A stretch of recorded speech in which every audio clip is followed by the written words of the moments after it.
Today I'm headed offshore with my squidgies in search of some action and a fresh meal of seafood. Conditions are great and the sounder's showing plenty of life. Catching snapper and other reef fish on soft plastic lures has really taken off in the last decade, to the point where a lot of people go out now without even any bait in the boat to chase snapper. You can do this all the way from north of Shark Bay in Western Australia, right around the southern half of the continent, and all the way up the east coast to as far as Yeppoon or Rockhampton during the winter months. We use relatively light tackle, about a 4,000 or 5,000 size reel, 1.8 to 2.2 metre long rod that's got a fairly light tip and a bit of power in the butt.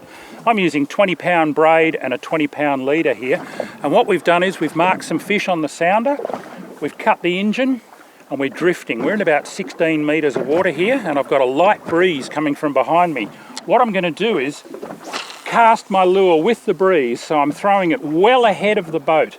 That lure is out there in water that we haven't driven through. We were careful to come around the little rubble patch rather than drive right over the top of it.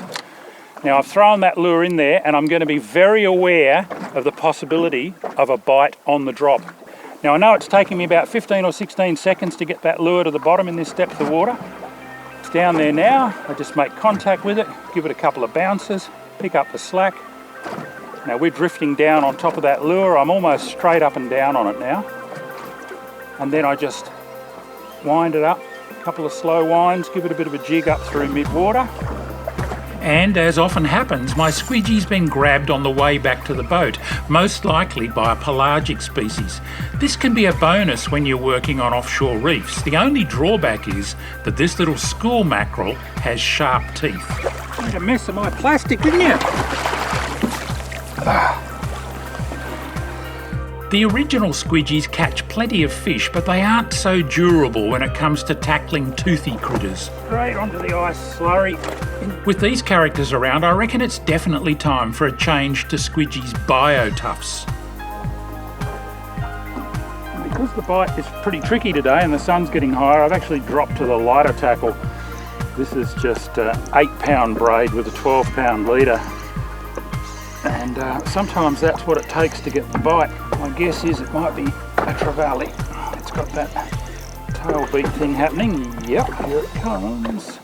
And it is a trevally. That's a different species of trevally. This one's a gold spot. Also used to be known as turrum. They're a very, very pretty little fish. They grow a lot bigger than that, of course. They get up to about 15 or 16 kilos. That one's only a juvenile, but you can see the gold spots on the side that they get their name from. Very attractive fish. I'll get him off, put him back in. He was a bit of fun on that light gear. We're using the bow-mounted electric motor to hold over the best spots now, and the BIO Toughs are working their magic. This is the only thing, when you go to the light tackle to get the bite, when things get tough, that's when you end up hooking something big, which I've done now, on an 8-pound braid and a 12-pound leader. See how we go. This is really just my flathead gear from the estuary. Might have to follow him. This is clearly a much better fish, and I just need to take it nice and steady on the lighter tackle. But that trademark silky smooth Shimano drag's doing its job perfectly, and pretty soon a lovely diamond trevally emerges from the depths. Not a bad bonus when you're snapper fishing. Oh, what a gorgeous fish. Damage his fins are in there. I've opted not to use the landing net to avoid injuring this striking looking critter.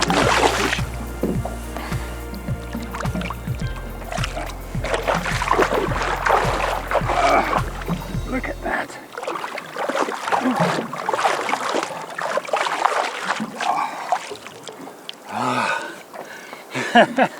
Extraordinary fish. Absolutely love them. Caught them on fly, caught them on lures. This one's taken a little plastic. You can see they've got really telescopic mouths, and the juvenile ones have big long filaments that hang off these fins, but they wear off as the fish get bigger. When they're really small, they actually hide in the tentacles of box jellyfish and various other stingers, and that's how they get their protection. With the Diamond Trevally safely released to fight again, I went straight back to bouncing the same BIO Tough flick bait over the rubble patch we were working, and sure enough, I hooked up again almost immediately, and it turned out to be our target species. Well, at last, it's what we're looking for. Not necessarily the size we're after. What they call a squire in Queensland, or a pinky down in Victoria. I'm happy to call it a snapper, and I'm happy to call it dinner as well. It's not a monster, but if you're going to keep a couple, that's not actually a bad size to keep them at. It's just starting to rain here. I went down to the lighter tackle and the smaller plastic. Normally I use plastics between about 7 and 15 centimetres in length, but I've gone down to quite a small, subtle one there because the fish just weren't on the job. But you can see why they're such a great fish to chase. They're beautiful to look at, those electric blue spots, the pink colours, and of course they're a really tasty table fish. Had a bit of fun today catching stuff besides snapper, but at least we got one snapper to show you. I still might get another one. To find out more about the entire Squidgies lineup and the fantastic BIO Tough range of extra durable biodegradable soft lures, visit the Squidgies website at the address shown. And be sure to like and follow both the Squidgies page on Facebook and the Squidgies Australia Instagram account.